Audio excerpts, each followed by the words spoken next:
Yang walang makatulad, magdalikat at mahaba, ipagtanggol kami lahat sa mga dalit at hirap, sa Diyos amang mahal, idalangin kami bigyan ng pagsisising matibay ka ng aming kasalanan at magandang kamatayan, at sa oras ng pagdating niyong kamatayan namin, kami po't inyong dalawin sa kluluhan at aliwin.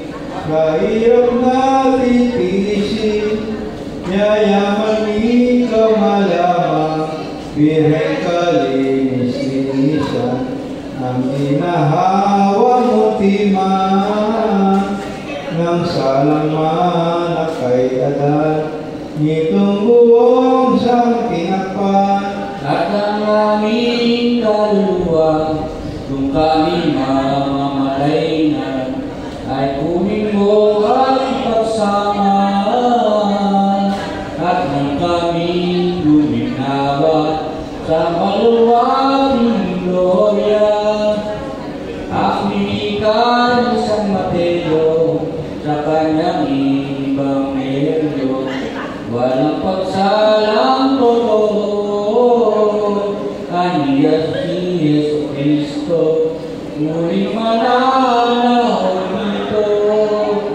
Kaniya at buhay ang buong sangkatauhan, ngunit hindi malalaman, inumang banal-banal, kung siyaling oras na taraw, subalit hindi sasala, itong pagkaritin niya, iyong ang pag-una-una, kaniyang inagpadya sa mga santo propeta, kaya at ipinitik sa buong salong gabi.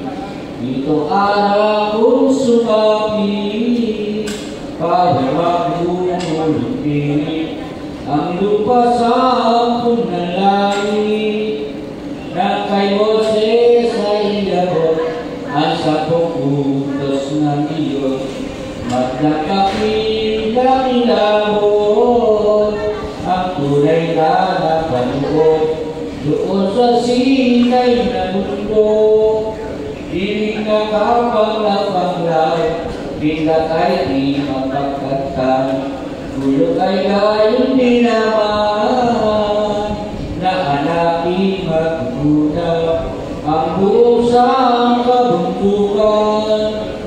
Yaway kaya pakita ng Diyos sa kausalan, ang matanto ng lahat na dapat makikaliwa ang tao sa utos niya, kung doon sa pag-abot kay Moises inuutos, yun ang katamot-tamot na ipinakita ng Diyos doon sa Sinai na bundok. Ilalong ka-gitla-gitla kung muling manahit siya, tayo'y hukuman na sa kahingan ng kwenta. Ang tao kong tumaliman, doon na ipagtatanghal sa buong siyang kalimutan, ang buong kapangyarihan at ganap na kapagsikan ng Diyos kung may kapal. Hindi mahaba ang loob ang ipag-iitan ni Jesus para na unang manahon.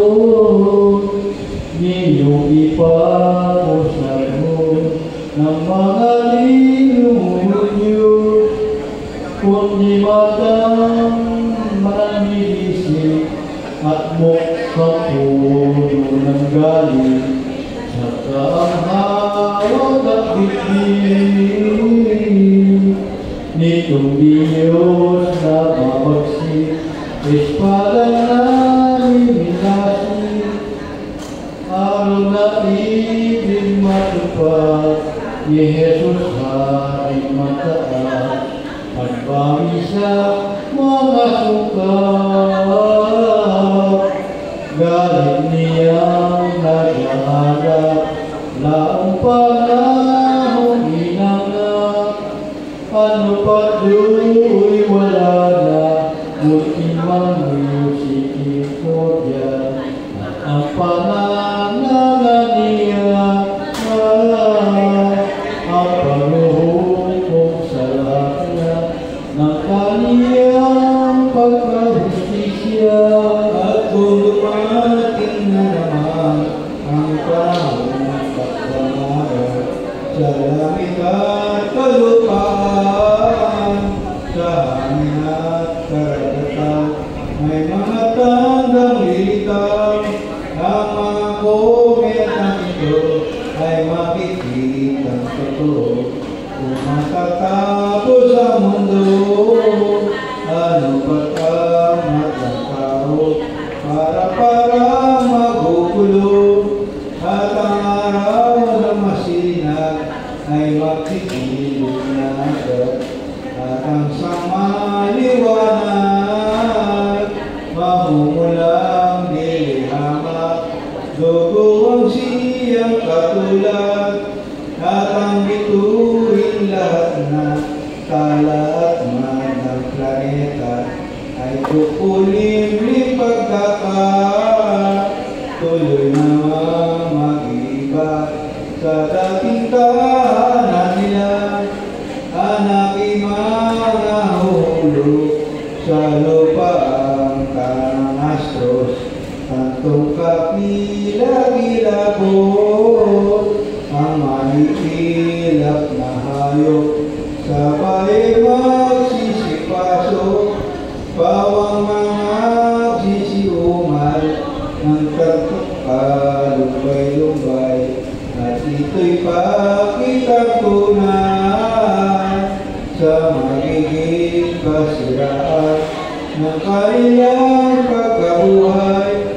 Sa dagat magsisibangon, matataas na daluyan, kagit-lagit ang hugo, ang lupa'y malilungkato, halos tabunan ang alon, sa hangin magpapakita ang malaking kaingayan, ay parating magigiklat ang katulad at kabagay, ehersitong nag-aaway. Katakot-takot ang bigla, ulog at luhang malakas, ginti ay nanungulat, ang bundok ay at maglubat, parang nag-aala, magugulong di kabasa ang mga tao sa lupa, at ang lahat ay naunla,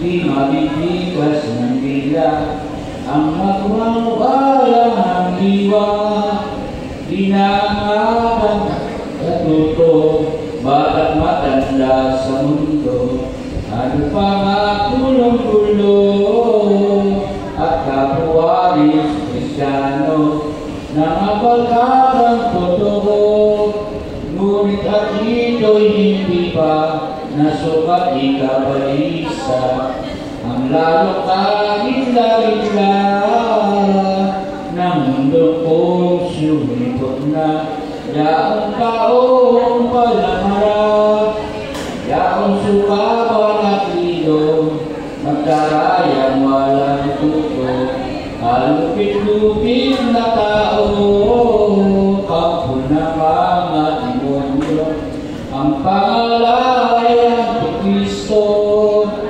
ang wika na mga paham, na nagsabi at nagsaysay, at yaong ibinigdan, siya raw ang Nitong nilo at kaaway, alay din magkano, nandugot pagiging tao, ipamilihin ang nilo sa kasalanang insesto na galing sa Kapileo. Kung ito'y ipaputis na ng kulak palad na ina, ay parating magigitla at madlalang makikita na kakatuwa